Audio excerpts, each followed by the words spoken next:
월가에서 가장 영향력 있는 인물로 알려진 그 JP 모건의 제이미 다이먼 회장.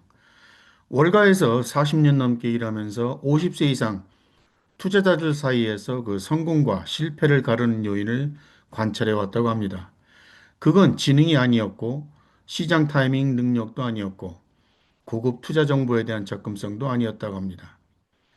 대부분의 투자자가 알면서도 무시하는 단 하나의 포트폴리오 규칙이었습니다. 오늘 이 규칙을 여러분들에게 소개하려고 합니다. 이 30대에는 은퇴까지 약 30에서 40년이 남아 있습니다. 시간이라는 최고의 그 무기가 있죠. 하지만 50대에 접어들면 상황이 근본적으로 바뀝니다. 은퇴까지 남아있는 시간은 10에서 15년이고, 은퇴 이후에도 포트폴리오가 20 내지 30년 이상 생계를 지탱해야 합니다. 평균 수명이 그 계속 늘어나기 때문에 그렇습니다. 수천 명의 고객이 이 전환 구간을 통과하는 과정을 함께 왔는데 이 규칙을 따르는 사람은 자산을 구축하고 보존한 반면에 무시한 사람은 은퇴 목표를 달성하지 못하고 흔들리는 장면을 반복적으로 보아왔다고 합니다. 은퇴가 가능하다고 믿었던 사람이 나중에 보니 실제로는 은퇴 포트폴리오가 아니라 그냥 은퇴를 앞둔 사람이 들고 있던 주식 포트폴리오였다는 사실을 뒤늦게 깨닫는 장면을 너무 많이 목격했다고 합니다. 규칙은 말로는 단순하지만 실행은 어렵습니다. 잃어서는 안 되는 돈에는 절대로 위험을 얻지 말고 잃어도 되는 돈에는 반드시 적정한 위험을 감수하라. 이것이 단 하나의 규칙입니다. 상식처럼 들리시겠지만 50대 이후 투자자 대부분이 이 규칙을 지속적으로 위반합니다. 일반적으로 실수를 하게 되는 유형은 두 가지가 있습니다. 첫 번째 유형은 전 재산을 예적금에만 넣어놓고 물가 상승이 구매력을 잠식하도록 방치하는 분들. 지금 금리가 3%대라고 안심하지만 물가 상승률을 빼면 실질 수익은 거의 없거나 마이너스입니다. 두 번째 유형은 필수 생활비에 필요한 돈까지 전부 주식에 놓고 더 높은 수익률을 기대하는 분들입니다. 은퇴 직전에 주식 수익률이 30에서 40% 정도 빠지면 그 순간 은퇴 계획 자체가 증발해 버립니다. 그렇다면 먼저 잃어서는 안 되는 돈이 무엇인지를 정의해야 합니다. 이것은 은퇴 이후에 필수 지출, 즉 반드시 써야 하는 돈을 충당하기 위해서 꼭 필요한 자금입니다. 주거비, 식비, 의료비, 관리비, 보험료, 통신비와 같은 협상 불가능한 비용이 여기에 해당됩니다. 이 돈을 잃어버리면 생활 수준이 구조적으로 무너지고 50대 이후에는 회복이 정말 어렵습니다. 그래서 먼저 이렇게 계산합니다.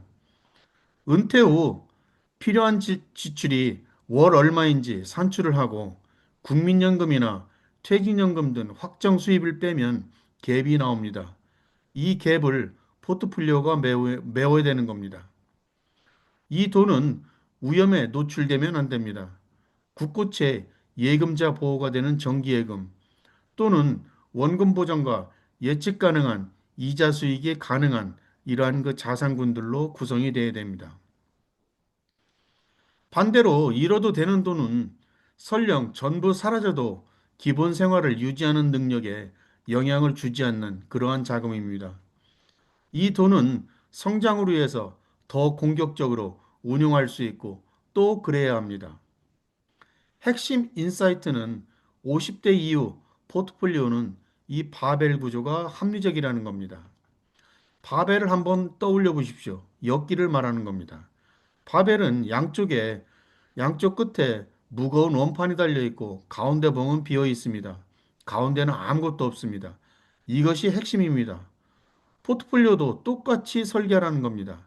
한쪽 끝에는 안전 버킷, 절대 안전한 자산, 국고채나 정기예금을 무겁게 싣고 반대쪽에는 성장 버킷, 공격적 성장 자산을 무겁게 싣습니다. 그리고 가운데, 즉 적당히 안전하고 적당히 성장하는 어중간한 자산은 넣지 않는 것이 원칙입니다. 보통 사람들은 이 가운데를 좋아합니다. 균형 잡힌 펀드, 중후형 중수익 같은 것들이죠. 그런데 바벨 전략은 이 가운데를 과감히 비웁니다. 이유는 간단합니다. 가운데 자산은 시장이 좋을 때는 공격적 자산만큼 못 오르고 시장이 나쁠 때는 안전 자산만큼 지켜주지 못합니다. 양쪽 어디에도 제 역할을 하지 못하는 겁니다. 구체적인 예를 들어서 설명하겠습니다. 정수호 씨 55세로 은퇴 자산이 8억 원입니다. 은퇴 후 필수 지출은 월 300만 원, 연간 3,600만 원입니다. 국민연금으로 월 130만 원, 연간 1,560만 원을 받을 것으로 예상합니다. 그러면 연간 2,040만 원의 갭을 포트폴리오로 메워야 됩니다. 보수적 인출률 4%를 적용을 하면 2,040만 원을 안전하게 만들어내려면 원금이 약 5억 1천만 원 필요합니다. 정수호 씨의 총 8억 원에서 안장 버킷으로는 5억 1천만 원을 빼면 남은 2억 9천만 원이 성장 버킷이 되는 겁니다. 안전 버킷 5억 1천만 원은 국고채, 정기예금, 우량회사채로 구성합니다. 성장 버킷 2억 9천만 원은 국내외 주식 ETF, 리츠, 해외 펀드 등에 공격적으로 투자합니다. 그런데 최악의 시나리오를 한번 보겠습니다. 성장 버킷이 50%의 손실을 입었을 경우입니다. 이런 경우에는 금액이 1억 4,500만 원으로 줍니다. 하지만 정수호 씨는 5억 1천만 원이라는 안전자산으로 필수 지출을 완전히 커버할 수 있습니다. 기본 생활은 전혀 흔들리지 않습니다. 반대로 최선의 시나리오는 성장 버킷이 10년간 2배가 되어 5억 8천만 원, 총 자산이 10억 9천만 원으로 늘어나서 훨씬 여유로운 은퇴 생활이 가능해집니다. 핵심은 이겁니다. 어떤 시나리오에서도 기본 생활은 흔들리지 않습니다. 성장 버킷은 보너스이지 생존 수단이 절대 아니라는 것 기억하셔야 됩니다. 대부분의 재무 상담에서 100에서 나이를 빼라는 룰을 권합니다. 60세면 주식 40%, 채권 60% 이런 식이죠. 하지만 이 방식은 치명적인 결함이 있습니다. 개인별 필수 지출 규모나 연금 수입, 자산 규모를 전혀 반영하지 못합니다. 같은 60세라도 국민연금과 퇴직연금으로 필수 지출이 다 커버되는 사람과 포트폴리오에서 매달 200만 원을 꺼내야 하는 사람이 같은 비율로 투자한다? 정말 말이 안 됩니다. 그래서 은퇴형 포트폴리오로 몇 가지 ETF나 상품을 추천하는 이러한 거 어드바이즈는 들으면 안 됩니다. 바벨 전략 접근법은 내 상황에서 출발합니다. 필수 지출을 확실히 커버하면서도 자산 성장 가능성을 남겨두는 훨씬 정교하고 효과적인 방법입니다. 이러한 전략을 실행하는 핵심적인 사항을 말씀드리겠습니다. 첫째, 필수 지출을 정확히 계산해야 됩니다. 대부분의 사람이 특히 의료비를 과소평가합니다. 건강보험, 본인부담금, 실손보험으로 커버 안 되는 비급여 항목, 치과, 임플란트, 장기 요양 비용까지 생각을 하면 의료비가 전체 은퇴 지출의 15에서 20%를 차지할 수 있습니다. 그리고 의료비는 일반 물가보다 훨씬 빠르게 오릅니다. 주거 조건도 중요합니다. 은퇴 후 집 규모를 줄일 건지, 지방으로 이주할 건지, 아니면 주택담보대출을 상환할 건지에 따라서 필수 지출 구조가 완전히 달라집니다. 두 번째는 모든 안전자산이 같은 건 아닙니다. 국구채와 예금자 보호, 정기예금 등은 원금 보전 관점에서 매우 안전하지만 필요한 수익을 만들기에는 금리가 부족할 수 있습니다. 그래서 우량 회사채, 물가 연동채, 배당 성향이 안정적인 유틸리티 주식 등 일부를 섞을 수 있습니다. 핵심은 하나입니다.